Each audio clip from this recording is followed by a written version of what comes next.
ಎಲ್ರಿಗೂ ನಮಸ್ಕಾರ. ಕುಲಕೋಟಿ ಕನ್ನಡಿಗರಿಗೆ ಹಾಗೂ ವಿಶ್ವದಲ್ಲಿರುವ ನಮ್ಮ ಭಾರತೀಯರಿಗೆ ದಸರಾ ಹಬ್ಬದ ಶುಭಾಶಯಗಳು.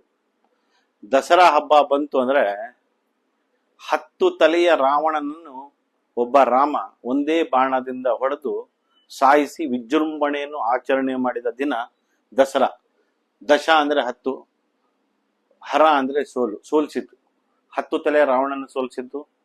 ಮಹಿಷಾಸುರ ಅನ್ನುವ ಒಬ್ಬ ರಾಕ್ಷಸನನ್ನು ದುರ್ಗಾದೇವಿಯು ತನ್ನ ಆಯುಧದಿಂದ ಹೊಡೆದು ಸಾಯಿಸಿರುವ ದಿನವನ್ನು ಸಹ ನಾವು ಇವತ್ತು ದಸರಾ ಹಬ್ಬ ಅಂತ ಬಹಳ ವಿಜೃಂಭಣೆಯಿಂದ ಮಾಡ್ತೀವಿ.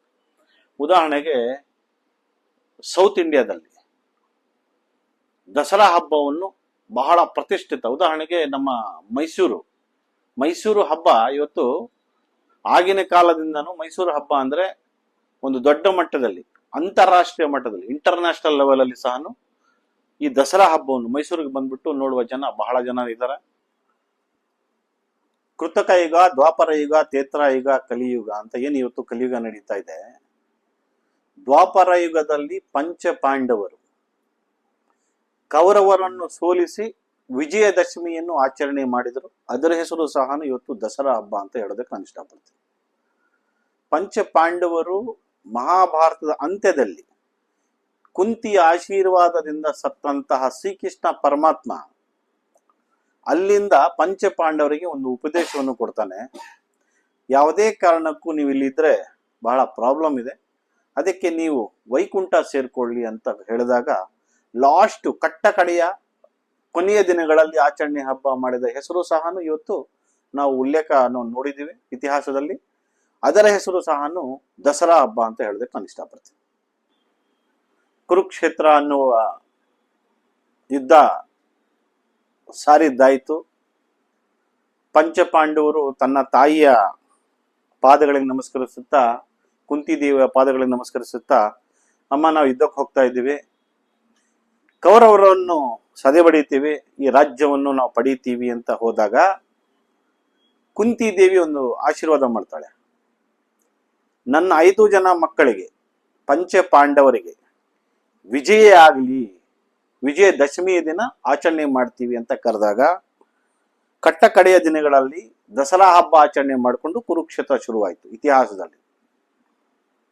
ಅದೇ ರೀತಿ ಕೌರವರಲ್ಲಿ ಮೊಟ್ಟ ಮೊದಲನೆಯದಾಗಿ ನಾನು ನಂಬುವ ನನ್ನ ಹೀರೋ ಆದಂತಹ ದುರ್ಯೋಧನ ತನ್ನ ತಾಯಿಯ ಪಾದಗಳಿಗೆ ನಮಸ್ಕರಿಸುತ್ತಾ, ಅಮ್ಮ ನಾನು ಯುದ್ಧಕ್ಕೆ ಹೋಗ್ತಾ ಇದ್ದೀನಿ, ಕುರುಕ್ಷೇತ್ರ ಶುರುವಾಗಿದೆ, ನನಗೆ ಆಶೀರ್ವಾದ ಮಾಡುವಂತ ತನ್ನ ತಾಯಿ ಗಾಂಧಾರಿಗೆ ಕೇಳಿದಾಗ, ಯಾರು ಕೆಟ್ಟ ಕೆಲಸ ಮಾಡಿದ್ದಾರೋ ಅವ್ರಿಗೆ ಸೋಲಾಗ್ಲಿ, ಯಾರು ಒಳ್ಳೇದು ಮಾಡಿದಾರೋ ಅವ್ರಿಗೆ ಗೆಲುವಾಗ್ಲಿ ಅಂತ ಆಶೀರ್ವಾದ ಮಾಡಿದ್ದು ಗಾಂಧಾರಿ. ಆ ಗಾಂಧಾರಿಯ ಶಾಪದಿಂದ ಒಬ್ಬ ದೇವರು ಅಂತ ನಾವೇನ್ ಕರಿತೀವಿ, ಇದು ಕೃಷ್ಣ ಸಾಯ್ತಾನೆ. ಆ ಗಾಂಧಾರಿಯ ಶಾಪ ಕೃಷ್ಣ ಅಂತ ದೇವ್ರಿಗೆ ಸಾಯಿಸ್ಬಿಟ್ಮೇಲೆ ಕುಂತಿಯ ಆಶೀರ್ವಾದ ಯಾವುದೇ ಕಾರಣಕ್ಕೂ ಅವ್ರು ಕಾಪಾಡಲಿಲ್ಲ. ಅವರೆಲ್ಲರೂ ದ್ವಾಪರ ಯುಗದಲ್ಲಿ ಕಡೆಯ ದಿನಗಳಲ್ಲಿ ಹಬ್ಬವನ್ನು ಆಚರಣೆ ಮಾಡಿದ್ದು ಇದೇ ದಸರಾ ಹಬ್ಬ ಅಂತ ಹೇಳೋದಕ್ಕೆ ನಾನು ಇಷ್ಟಪಡ್ತೀನಿ. ನಾನೊಬ್ಬ ಶಿವನ ಪರಮ ಭಕ್ತ.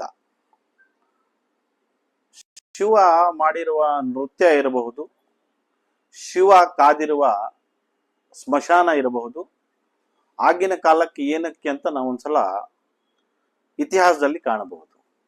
ಆತ್ಮಲಿಂಗವನ್ನು ಪಡೆದಂತಹ ರಾವಣ ರಾಮನಿಗೆ ಆತ್ಮಲಿಂಗ ಪಡೆಯೋದಕ್ಕಾಗ್ಲಿಲ್ಲ, ಶಿವನ ದರ್ಶನ ಆಗ್ಲಿಲ್ಲ. ಶಿವನ ದರ್ಶನವನ್ನು ಆಗಿದ್ದು, ಆತ್ಮಲಿಂಗವನ್ನು ಪಡೆದಿದ್ದು 10 ತಲೆಯ ರಾವಣ. ಆ ರಾವಣ ತನ್ನನ್ನು ಆರಾಧ್ಯ ದೈವನಾಗಿ ಮಾಡಿಕೊಂಡು ತಪಸ್ಸು ಮಾಡಿದಂತಹ 10 ತಲೆಯ ರಾವಣನಿಗೆ ಆತ್ಮಲಿಂಗವನ್ನು ಕೊಡ್ತಾನೆ. ಆತ್ಮಲಿಂಗ ಉದಾಹರಣೆಗೆ ಅವತ್ತು ಲಂಕೆನಲ್ಲಿ ಹೋಗ್ಬಿಟ್ಟು ಪ್ರತಿಷ್ಠಾಪನೆ ಮಾಡಿದ್ರೆ ಇವತ್ತು ನಾವು ದೇವ್ರಿಗೆ ಪೂಜೆ ಮಾಡ್ತಾ ಇರ್ಲಿಲ್ಲ. ರಾವಣನಿಗೆ 10 ತಲೆಯ ರಾವಣನಿಗೆ ದೇವರಂತ ಪೂಜೆ ಮಾಡಬೇಕಾಗಿತ್ತು.